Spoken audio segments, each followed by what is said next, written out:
ذکر کیا، ان کو یہ پتہ نہیں تھا کہ یہ درا دم کھیل ہے، یہاں پر پٹھان اور پختون قوم یہاں پر بستی ہے یہاں پر.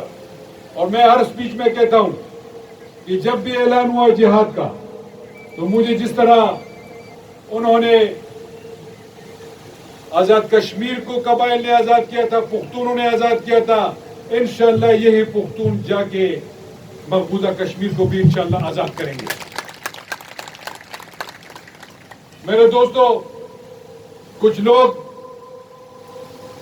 پھر کہتے ہیں جی ان کے پاس کچھ اور ہے ہی نہیں، ان کے پاس سیاست کرنے کے لیے کچھ بالکل ان کے پاس نہیں ہے، بالکل وہ خالی پڑے ہوئے ہیں.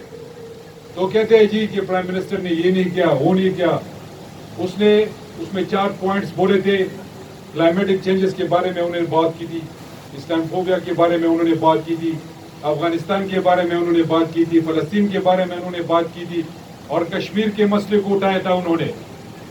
تو کیا کوئی اور پرائم منسٹر آپ دیکھ لیں پورے پاکستان کے ہسٹری میں 72 سال میں کسی نے اس طرح کشمیر کا ایشو اٹھایا ہے؟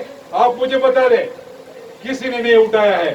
ایک ذوالفقار علی بھٹو، اس کی ہم عزت کرتے ہیں، لیکن ایک پیج کو پڑھنے سے کشمیر کا مسئلہ حل نہیں ہوا.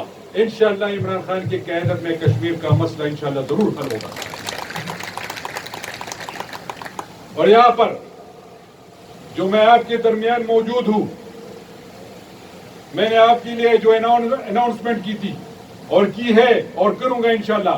آج تو پراپرلی گیس کی اناگوریشن تھی، جو 35 کروڑ روپے اس کی لاگت ہے، اور 4 اضلاع کو یہاں پر جو 4 قوم بستے ہیں ان کی آلریڈی یہاں پر ان کی اپروول آ چکی ہے. لیکن جو ایک علاقہ ایک قوم باقی ہے ان کو انشاءاللہ ہم ضرور گیس دیں گے. آلریڈی میں نے ڈائریکٹیو دے دیا ہے. انشاءاللہ اس کے لیے فنڈز کی ارینجمنٹ اگر فیڈرل گورنمنٹ نہیں کر سکتی تو انشاءاللہ پروونشل گورنمنٹ اس کی فنڈز کی ارینجمنٹ کرے گی، اور میں آپ لوگوں کے لیے اس کی منظوری کا اعلان کرتا ہوں. اس کے علاوہ یہاں پر hospitals, schools, colleges, roads, bridges, جتنی بھی یہاں کی ضروریات ہے یہ ریٹرن میں میرے پاس آ جائیں گی. میں سب آپ کے لیے اعلان کرتا ہوں، انشاءاللہ یہ سب آپ کے لیے میں کروں گا. یہ میرا آپ سے وعدہ ہے. آخر میں آپ سب کا مشکور ہوں کہ آپ لوگوں نے مجھے موقع دیا، میں آپ لوگوں سے ملا. تو آخر میں آپ سب سے اجازت چاہتا ہوں.